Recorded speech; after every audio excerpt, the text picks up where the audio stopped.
Olá, meu nome é João Pedro Barbosa Madeira e junto com Ana Paula de Abreu Batista, Ítalos Carlos Martins Breschiani e Luiz Gabriel Correia dos Santos, viemos apresentar o nosso trabalho de inferência estatística. O nosso trabalho ele visa analisar como que os hábitos dos estudantes impactam no desempenho acadêmico.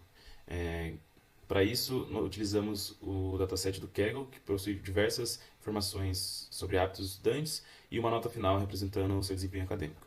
Ele está disponível no Kaggle, sob o nome de Student Habits versus Academic Performance. Primeiramente, nossa análise fizemos importações das bibliotecas, depois fizemos a importação do dataset, uma análise exploratória. Primeiramente, fizemos os 5 primeiros linhas do nosso dataset, para ter uma ideia de como que ele se comporta. Logo após, fizemos as informações dos campos, que contém a quantidade, o tipo. Logo abaixo também já fizemos os boxplots, que fornecem um pouco de informações por cima, para a gente ter uma ideia de como que a gente pode conduzir nossa análise. Por exemplo, boxplot da idade, tem uma mediana que está em 20 anos, indicando que a maioria dos alunos tem uma faixa típica do ensino superior. E a distribuição é ligeiramente assimétrica à direita, mais concentrada em 19 e 20 anos. Mas também compreende valores entre 17 e 24. Logo abaixo temos o describe, que mostra os dados numéricos, então quantidade, média, desvio padrão, o quartil mínimo 25, 50, 75 e o máximo. Aqui temos quantos valores nulos, podemos ver que apenas o Parental Education Level contém parâmetros nulos. Aqui a gente consegue ver também que nossos dados têm uma boa distribuição de gênero, tem praticamente meio a meio entre homem e mulher. Também aqui a gente começa a fazer os testes de normalidades para ver se tem algum campo que ele adere à normalidade. Fizemos o teste de Shapiro-Wilk, um nível de significância de 0,05 e verificamos que temos dois dados, dois campos, o Study Hours per Day e o Sleep Hours, que possuem uma distribuição que adere à normalidade. Com essa informação, fizemos um teste de hipótese paramétrico para uma média com variância desconhecida. Queremos verificar se os dados, se as médias de sonos estão abaixo de 6, hipótese nula ou hipótese alternativa que estão acima de 6. Então, há evidência estatística para afirmar que a média de sono dos alunos é significativamente maior que 6 horas. Olá, eu sou o Ítalo e vou apresentar o teste para comparação de média. E para o nosso problema, redigimos a seguinte pergunta: quem tirou uma nota maior, dormiu mais? Para responder essa pergunta, a gente vai dividir o nosso dataset em dois grupos. O grupo com notas maiores que 60 e um grupo com notas menores que 40. E para isso, a partir disso, a gente tira a média amostral das horas de sono de cada um desses dois grupos. E a gente vê que quem tirou uma nota inferior teve essa média de sono, 6,2, quem tirou uma nota superior que 60, né, tinha uma média de sono amostral de 6,5. Então já dá para ver uma certa diferença. Mas essa diferença amostral é uma evidência fraca. Precisamos realizar um teste de hipótese. E para ver qual teste de hipótese a gente precisa realizar, precisamos verificar as normalidades desses conjuntos de dados. E sim, eles podem ser considerados normais a partir do teste Shapiro-Wilk. Então, agora precisamos ver em qual teste, caso de teste de comparação de média, ele se encaixa. Para isso, como são independentes, a gente precisa verificar as variâncias. Então, a gente realiza um teste de variância, né? Calcula as variâncias, vê a estatística F, que é dividir a variância maior sobre a menor, pega os graus de liberdade, calcula o F crítico inferior e superior, e a região crítica vai estar nessas extremidades aqui, maior que 1,6 e menor que 0,6. E como o f está entre esses dois limites, então não rejeitamos a zero, podemos considerar as variâncias iguais. Beleza. A partir disso, então, sabemos que vamos realizar o teste 3A, né, como imposto pela professora, e pela tabela do Magalhães-Lima. Então, a estatística do teste é a seguinte, aqui separamos as variáveis, né? E a hipótese nula desse teste, a priori, é a média de x, né, que é a média de sono do grupo com nota maior que 60 no teste, é igual à média de sono do grupo com nota menor que 40 no teste. Vamos ver se essas médias de sono podem ser consideradas igual, né?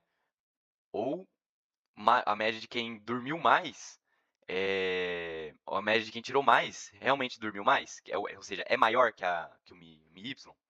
Então, aplicamos a estatística do teste, calculamos o T e o T crítico. Calculamos também aqui o p-valor, e com base nas contas, né, e na região crítica que calculamos, não rejeitamos H0. A diferença entre as médias pode ter ocorrido por acaso, ou seja, lá inicialmente que a gente viu que era diferente, que realmente uma era maior que a outra, era uma evidência muito fraca. E com base no nosso teste de hipótese, ele nos mostra que essa diferença pode ter ocorrido por acaso, não foi suficientemente grande para a gente afirmar, né? Ou seja, assim, no final não há evidência para afirmar que as médias de sono das pessoas que saíram bem no exame, né, que tiraram uma nota maior que 60, é maior daquelas que foram pior no exame, aqueles que tiraram uma nota menor que 40. Oi, eu sou a Ana Paula, vou apresentar a aplicação do teste Q² para avaliar a independência entre variáveis qualitativas. Primeiramente, investigamos se a participação em atividades extracurriculares influencia o desempenho no exame final. Nossa hipótese nula, H0, é de que não há relação entre essas duas variáveis, ou seja, elas são independentes. Como a variável XM-score é quantitativa, a transformamos em categórica com base em faixa de desempenho, sem perda de generalidade. A partir disso, construímos a tabela de contingência com as frequências marginais e aplicamos o teste Q². O valor da estatística foi de 0,7, com o p-valor também de 0,7. O valor crítico para um nível de significância de 5% foi de 5,99. Como a estatística observada não está na região crítica, não rejeitamos a hipótese nula. Ou seja, com base nesses dados, não há evidência estatística de que participar de atividades extracurriculares afete o desempenho no exame. Em seguida, analisamos se o tempo de uso da Netflix está relacionado ao desempenho no exame. Mais uma vez, a hipótese nula considera que essas variáveis são independentes. Transformamos a variável Netflix Hour, que é quantitativa, em categorias baseadas no tempo de uso, novamente sem perda de generalidade. Aplicamos a tabela de contingência e realizamos o teste Q². Dessa vez, a estatística foi de 15,77, com p-valor de 0,003 e valor crítico de 9,48. Como o valor observado pertence à região crítica, rejeitamos a hipótese nula. Assim, há evidência estatística de que assistir muito Netflix pode influenciar negativamente o desempenho no exame. Para complementar essa análise, aplicamos a correlação de Spearman entre as variáveis Netflix Hours e XM-score. Esse teste é adequado porque não exige normalidade nem linearidade e permite manter os valores quantitativos das variáveis. O coeficiente de Spearman foi de menos 0,16, com p-valor menor que 5%. Portanto, existe uma correlação negativa significativa. Quanto mais tempo os estudantes passam assistindo a Netflix, menor tende a ser a nota no exame. A seguir, mostramos o gráfico de dispersão que reforça esse resultado, evidenciando tendência negativa entre as duas variáveis. Olá, meu nome é Luiz e eu vou explicar um pouco sobre o teste que a gente realizou para poder estudar o uso de redes sociais e o seu impacto no resultado do exame, e no final irei fazer uma conclusão final sobre o nosso trabalho. Aqui no tópico 13 a gente realizou o teste de Mann-Whitney dividindo o dataset em dois grupos: estudantes que passaram mais de 4 horas nas redes sociais e estudantes que passaram menos de 1 hora nas redes sociais.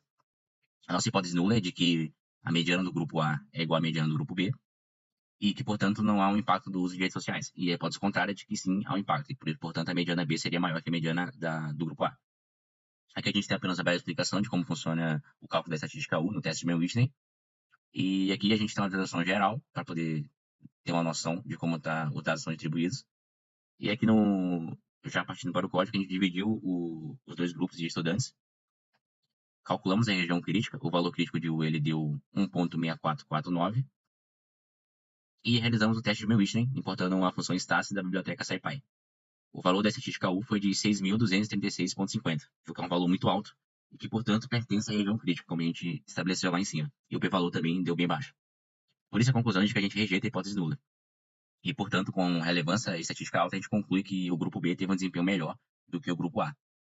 Ou seja, os resultados sugerem que há sim uma associação entre o uso exagerado de redes sociais e um desempenho acadêmico pior. A conclusão geral foi de que, realizando os testes estatísticos, a gente observou que certos hábitos do cotidiano dos estudantes têm sim associação com seu desempenho acadêmico.